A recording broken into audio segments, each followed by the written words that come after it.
नमस्कार दोस्तों, एक बार फिर से आपका स्वागत है यूट्यूब चैनल एजुकेशनल आईसीएस में, जिसमें हम सारी चीज़ों को हमारे बेसिक से क्लियर करते चले आ रहे हैं। और अब हमारा कक्षा 10 का दूसरा अध्याय, जिसका बिंदु है उत्सर्जन तंत्र या एक्सक्रीटरी सिस्टम, जिसमें हम पहले मूल रूप से ये बातें तो जानते ही हैं कि हमारे शरीर में जो भी वेस्ट मटेरियल होता है या फिर अपशिष्ट पदार्थ होते हैं, उनको बाहर निकालने की व्यवस्था उत्सर्जन कहलाती है।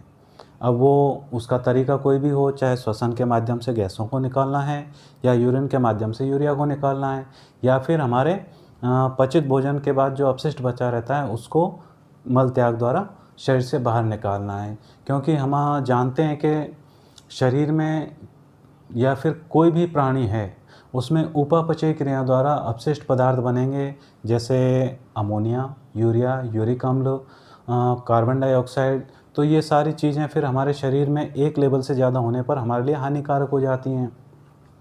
और इसमें यही कहना चाहूँगा कि किसी भी वीडियो को देखें पढ़ाई से संबंधित तो उसे पूरा देखें, क्योंकि उसमें महत्वपूर्ण कोई एक लाइन नहीं होती है, वो पूरा वीडियो ही महत्वपूर्ण होता है। क्योंकि पढ़ाई कभी भी, एक बात सुनी होगी आपने, बड़े बुजुर्ग कहते आए हैं कि अज्ञानी होने से बहुत ज़्यादा खतरनाक होता है आधा ज्ञान रखना।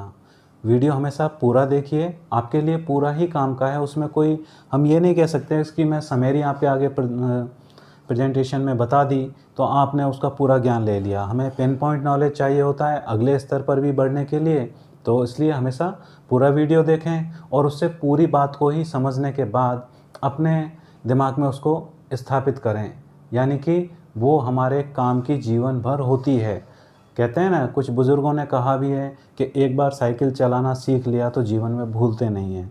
तो पढ़ाई की चीज़ हैं, उनको दोहरान करिए, काम आती हैं।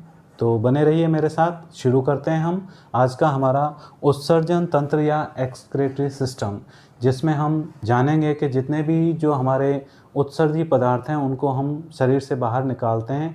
तो उनमें सबसे पहले तो हम देखेंगे कि हमारे उत्सर्जी पदार्थ होते कौन कौन से हैं। तो सबसे पहले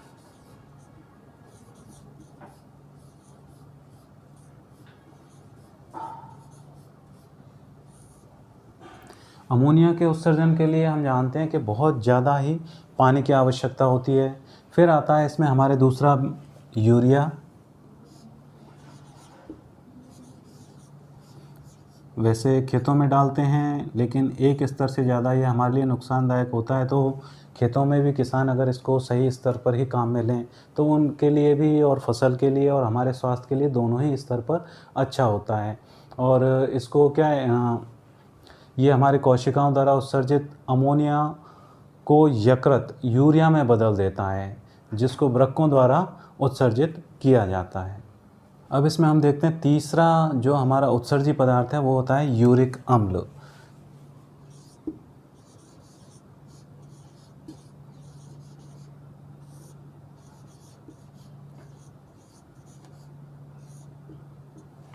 अब यूरिक अम्ल कुछ जो रेप्टाइल्स होते हैं, एवीज के हैं, पक्षी या सरीसृप जिनको कहते हैं, उनमें अमोनिया को यूरिक अम्ल में बदल दिया जाता है, जिससे उनको फिर आपने देखा हो वो कुछ कम जल के साथ ही कुछ गोलिकाओं के रूप में उसको शरीर से बाहर निकाल देते हैं। तो इस तरह से जो हमारा उत्सर्जी होता है वो होता है यूरिकोटैलिक। जो इस तरह के यूरिक अम्ल को निकालते हैं उन्हें कहते हैं यूरिकोटैलिक। अब हम इसमें देखेंगे हमारे जो मानव है उसका उत्सर्जन तंत्र है। मानव उत्सर्जन तंत्र के बारे में हम अब जानेंगे। तो इसको थोड़ा सा साफ कर लेते हैं,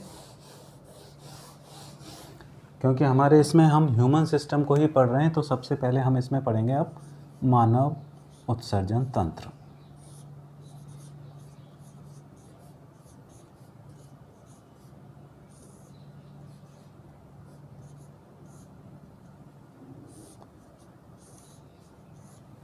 अब जो मनुष्य में उत्सर्जन तंत्र होता है, इसमें कौन कौन से भाग होते हैं उनकी हम बात करें तो इसमें सबसे पहले दो वृक्क होते हैं जिनको किडनी कहा जाता है।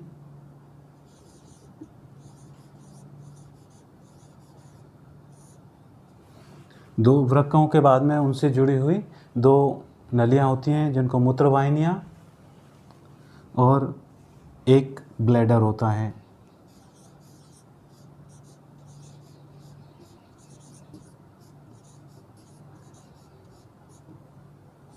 जहाँ पर इसको स्टोर किया जाता है, या फिर उसको हम कहते हैं मूत्राशय।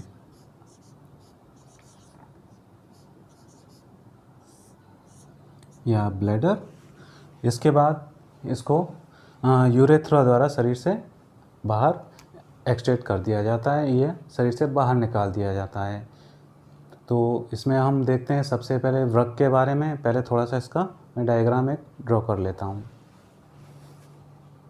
आइए अब हम देखते हैं हमारे एक्सक्रीटरी सिस्टम या उत्सर्जन तंत्र को, जिसमें अभी हमने देखा कि इसमें 2 वृक्क हैं, दायां वृक्क और बायां वृक्क। इससे वृक्क महाधमनी और महाशिरा जुड़ी रहती हैं, और ये 2 हमारे होती हैं इसमें मूत्रवाहिनियाँ, मूत्राशय यानी ब्लैडर, और ये मूत्राशय अवरोधनी होती है कि ये यूरिन को इकट्ठा करती रहती है, और जब हम इसका निष्कासन करना होता है तो ये मूत्रमार्ग द्वारा बाहर निकल जाता है। अब देखते हैं हम थोड़ा सा इनको एक एक करके। सबसे पहले हम पढ़ेंगे वृक्क के बारे में, जानेंगे थोड़ा सा, कि ज़्यादा विस्तृत नहीं, आगे फिर नेफ्रॉन के बारे में हमें पढ़ना ही है। तो वृक्क है मुख्य रूप से ये हमारे उदर गुहा में पीठ की ओर होते हैं, आमाशय के नीचे कशेरुकदंड के दाएं बाएं भाग में स्थित होते हैं। वृक्क की मध्य सतह पर एक खांच और होती है, यहाँ पर थोड़ी सी एक खांच और होती है जिसको कहा जाता है हाइलम। हल्की सी एक खांच होती है इस तरह की, इसे कहते हैं खांच को हाइलम या वीदर।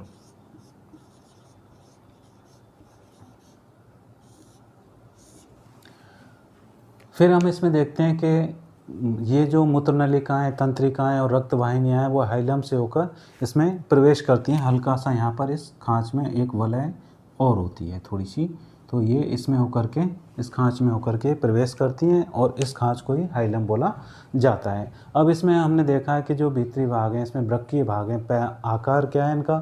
सैम के बीज के आकार का होता है, और इनके वृक्कीय श्रोणी या पेल्विस पाई जाती है।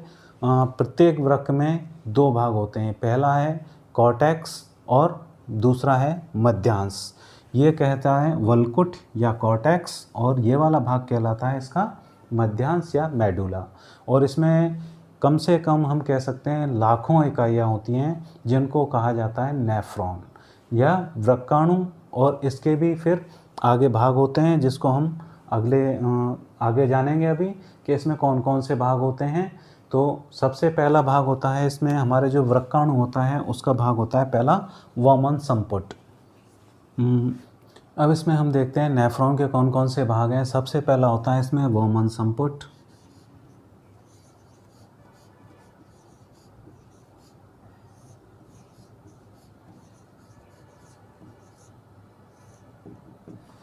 वोमन संपुट एक कप के जैसा आकार का एक भाग होता है जिसमें काफ़ी सारी छोटे छोटे हम कह सकते हैं जाल होते हैं, जिसमें शिराएं जुड़ी रहती हैं, और उनमें होकर ब्लड आता है, और उसमें से वो पूरा जो भी अपने अपशिष्ट होते हैं उनको छान करके और वापस वृक्क के अगले सिरे में पहुंचा दिया, वृक्काणु के अगले सिरे में पहुंचा दिया जाता है। फिर दूसरा भाग होता है इसका वृक्क नलिका, या फिर हम उसे उसका पिछला भाग बोलते हैं।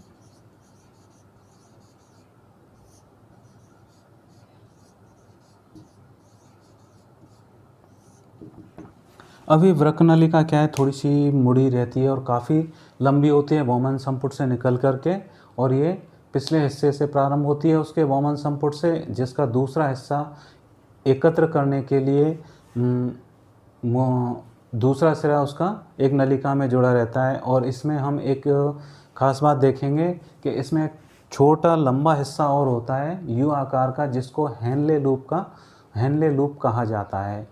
और इसके बाद अब आगे बढ़ते हैं, हम देखते हैं मूत्र निर्माण की प्रक्रिया क्या होती है। ये 3 चरणों में संपादित होता है।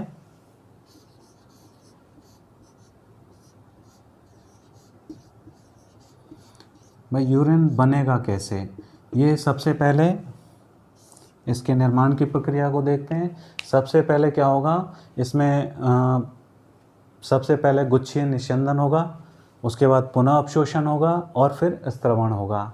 ये सभी कार्य क्या है, वृक्क के अलग अलग हिस्सों में पूरे होते हैं। वृक्क में लगातार रक्त आता रहता है, और वहाँ से धमनी के द्वारा लाया जाएगा। उसके बाद रक्त अपशिष्ट पदार्थों से युक्त होगा आने पर, और फिर ये धमनी की अभिवाही धमनी या एफरेंट एट्रियोल में चला जाता है और वहाँ से नेफ्रॉन के बोमन संपुट में जाकर केशिकाओं के गुच्छे के तौर पर परिवर्तित होता है अगला सिरा, उसमें जाकर के ग्लोमेरुलस वाले हिस्से में, और फिर इसमें से पानी को छाना जाता है और इसके हैंडले के लूप की अवरोही भुजा और आरोही भुजा जल को नियंत्रित करती है। नहीं तो फिर पानी काफ़ी ज़्यादा मात्रा में हमारे रक्त से निकल जाएगा तो हमें डिहाइड्रेशन की स्थिति पैदा हो जाएगी। फिर वहाँ से आगे बढ़ता है और संग्रह नलिका में चला जाता है।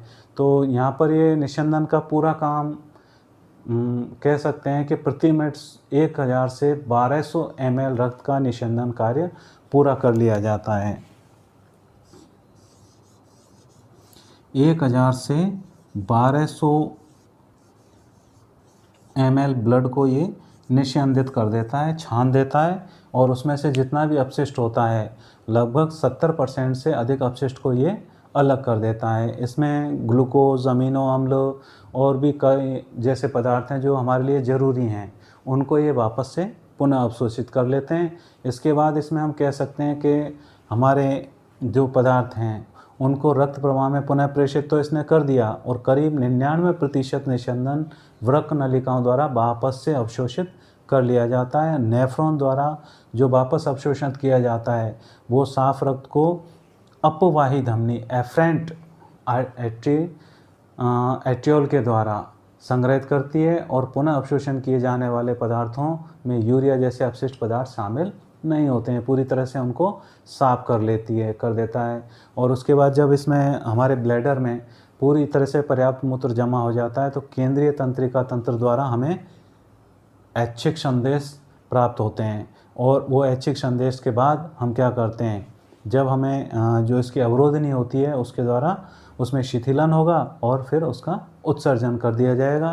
तो इस तरह से कह सकते हैं कि संपन्न करने के लिए इस पूरी प्रक्रिया को मूत्रण प्रतिवर्त कहा जाता है। अब इसमें और कौन कौन से हमारे अंग हो सकते हैं उत्सर्जन में, उसके बारे में हम थोड़ा सा जान लेते हैं। इसमें हमारे मुख्य रूप से होते हैं फेफड़े जो CO2 का, यकृत, बिलिरुबिन, बिलिविरिडिन, विटामिन, स्टेरॉयड हार्मोन आदि को मल के साथ उत्सर्जन करने में मदद करता है। और जो हमारी स्किन होती है, नमक, यूरिया, लैक्टिक अम्ल को इसको पसीने के साथ निकालती है। तो स्टोरेल होते हैं, हाइड्रोकार्बन होते हैं, सीबम के साथ उत्सर्जन करती है। तो आज के वीडियो में इतना ही। बने रहिए मेरे साथ मेरे यूट्यूब चैनल एजुकेशनल आईसीएस पर। अच्छा लगे तो प्लीज़ सब्सक्राइब करके मोटिवेशन प्रदान करें।